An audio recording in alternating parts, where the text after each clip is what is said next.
Welcome to the video where I explain why I am indifferent to Japanese Class 3 cruiser Tenryū. Well, let's look at it from the beginning. Well, from the top you can see it has 4 turrets. Now, their location is not exactly the greatest. That means if I'm sailing straight, or even more or less on an angle, I'm not having a great ability to fire except from one gun at a time. Same thing if I'm sailing forward, right? Again, I mostly will be able to fire with only one gun. I need a really big angle in order to be able to fire with 2, and even almost perpendicular angle to fire with 4 guns. Quite often I find myself that I'm firing with 2, and then eventually, while the turrets turn, I'm able to fire with 4. Now, this cruiser has an advantage of having 6 torpedo tubes, 2 launchers. Let's look at the actual ship in detail. Well, we got 140mm guns. Sure, okay. Do some certain amount of damage. It's not, it's not bad. 6-second reload time, which is great, but a very slow turnaround time, 21.2 seconds, and I said damage is okay.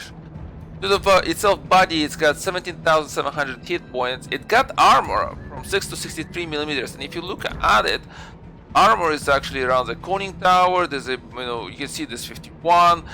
The battery is separated by 25mm armors. The citadel deck has 25, and then the belt, the citadel armor belt is 63. There's a bit of a actual 51mm armor here as well, slightly above the citadel. So there is a certain amount of armor. Sadly, it's not sufficient enough for you to survive, really. From a very good hit by a battleship will wreck you. There's nothing you can do about that. I've seen it happen. And the size of your ship, of course, makes it quite easy to catch shells. Now, let's look at torpedoes. 58-second reload time. That's a whole minute. It takes forever to reload them, so you're not going to be using them a lot. You're going to want to do it sparingly. There's damage is decent. Torpedo speed is 57 knots. Okay, range 7 kilometers, which is a very short range. Why it's short? Because you have a much bigger detection range, so you do need to traverse a certain amount of distance before you'll be able to go into battle. Well, not to go battle, but I mean, like, in order to be able to actually fire torpedoes into the enemy. The enemy will see you and start shooting at you at that point. Your ability to shoot with guns is 12.4 kilometers, which is pretty good, and your speed is 32.5 knots, which is also good. You can keep up with many destroyers here. So, let's go to the battle, and I'll show you why am I really indifferent about the ship. There's nothing, you kind of feel that I should like it, but then I don't really like it at the same time. Now, Tenryū was a Japanese cruiser that was built in 1919. Well, it wasn't built, it was built actually in 1918, but completed at that time, but commissioned in 1919, so right after the World War I. It was supposed to be a leader of the destroyer flotilla. So, that's the reason it has torpedo tubes. And it has this speed, but by the time they finished it and they started using it, well, other countries already started building destroyers that were faster or cruisers that carried a heavier armament on it, in terms of guns. So therefore, this kind of ship was unique in its own design and not really good for either situation. In the end, there was only 2 of them ever built of this class, and well, it continued to be used overall. It actually was used extensively. First, it was used to patrol Russian shore and help with the wars of Russian intervention in Siberia. Then it moved on to help out the Japanese in China. So we're talking about it actually participated in the January 28th incident in Shanghai, where there was this conflict started between the Chinese and the Japanese troops there. So it was active there. In the end, it also became active in World War II. It participated in a lot of missions where it helped to transport troops. It covered the troops landing in such areas as the Solomon Islands, New Guinea, participated in battles of Savo Island and in Guadalcanal, where in the end it was sunk by torpedoes launched from a submarine. So it existed till the end of 1942. I think it was stricken from the records in the early 1943. So overall, it spent quite a long, career out there on the sea for a ship that actually, you can say, was not really that great overall. And here we are. I'm actually not familiar with this map. I've been getting into. Once you get into level into class 3 cruisers, you start to see different new maps. And we got also aircraft carriers, and I did not talk about the fact that this guy doesn't really have that much of anti-aircraft guns. It does have some, but I guess depending on the situation, we'll talk a bit about that later. And I might be able to show you how that works out here. So see, there you go. See, we pretty much keeping up with this with the cruisers, not cruisers, sorry, destroyers here, and we're sailing in.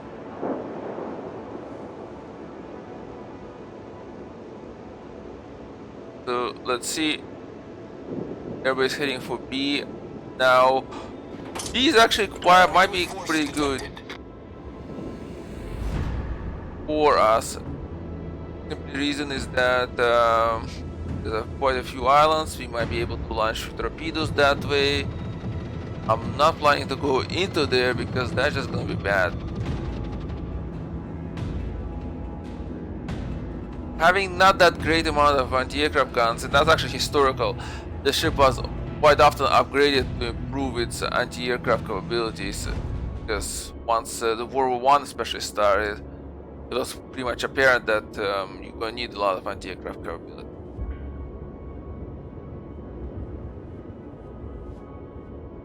I'm going to sail around this island. I'm very much new to the map, so I'm going as far as I can see, kind of picking up on, yeah. I think it makes sense to me. That guy caught it.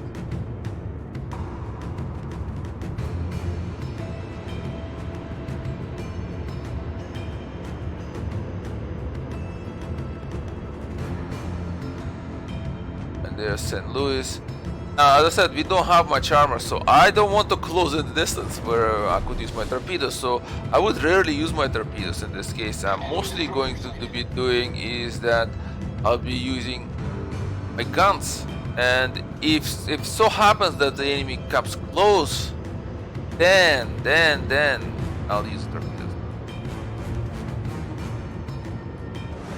So far we're not seeing anybody within striking distance, except the Bogatiri.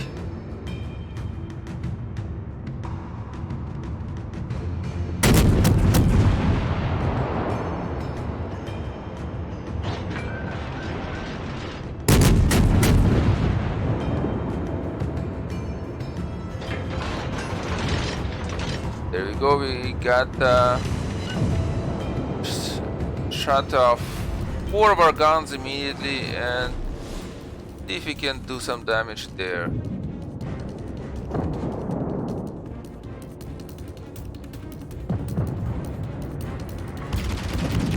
There we go, anti-aircraft guns are coming up. Torpedoes to starboard.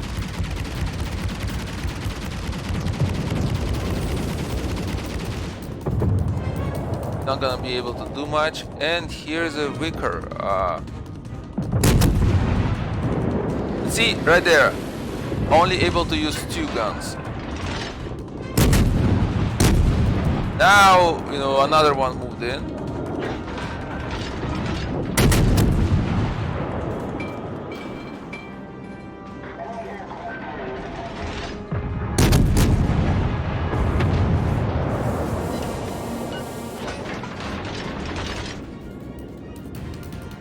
Alright, St. Louis is right there.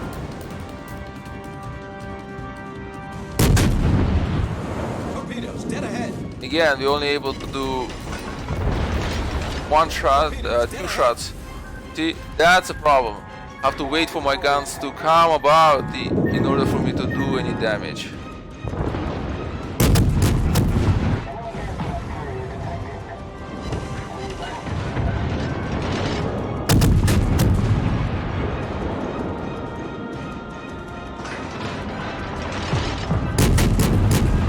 Torpedoes, dead ahead. Oh, we're gonna catch this guys. Pull below the waterline. We're flooding quickly. The ship is on fire. Problem solved, sir.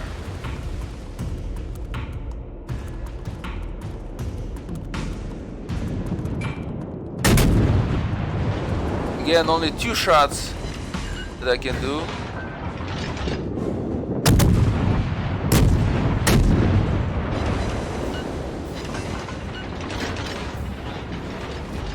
Enemy destroyer sighted.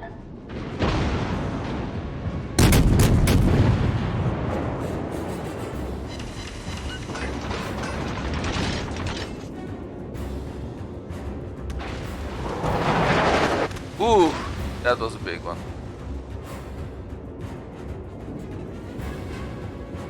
Let's see if I can. A lot of damage right there. See, I'm unable to dish out that much of damage, and I'm close to do anything. And that's a general problem with this ship. Closing in with many of the ships, once you're in class 3, is very dangerous because you don't have that much armor, and a lot of stuff just destroys you. Like you get dealt a lot of hits, so you are unable to use really torpedoes that much. At the same time, you know, that's what you have available. The guns are not there as much. Yes, I'm able, but I'm able to use the torpedoes a few times. I was able to actually do them effectively, but it wasn't sufficient enough. It's not exactly the best playthrough with this ship I had. I had slightly better, but then I had also worse, much worse. So, you know, for this kind of reason, I'm just not feeling it. I'm not feeling that this is that good of a ship. Well, go back to Port, and I'm just gonna tell you quickly. We're just gonna look at the stats of itself of the ship, even though it's not gonna be visible. We're gonna talk about anti-aircraft guns, something that I made it earlier. So if you look at it, body-wise, we got 3 anti-aircraft mounts. Not that much. So you're not gonna deal damage, and hopefully you're not gonna be the point of attack aircrafts either. More or less, again, just doing supporting role. What I found mostly is that when I'm playing this ship is that I'm playing a supporting role to destroyers. Because I can keep up with many destroyers, but I don't have any smoke, any of that stuff. So therefore, I'm letting destroyers do things, and I'm kind of just adding my guns to help distract the opponent, hopefully. Or in some cases, that's what you're looking for, making sure that the opponent is distracted, so you can add your guns to combat to destroy the enemies. Well, that's all I have to say. That's, you know, what reason I'm indifferent to this cruiser. And so thank you for watching.